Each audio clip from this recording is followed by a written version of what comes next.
Okay, let me open the cover and put out the water inside.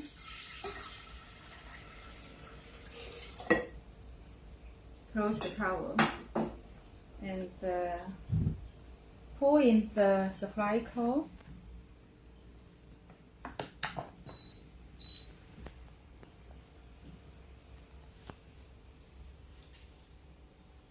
On, you can open the thermopot now, and then you choose the temperature setting. It from 40 degree to 100 degree. Press one time, 5 degrees increase. Let me setting 85 degrees now, and this is the local temperature in the water.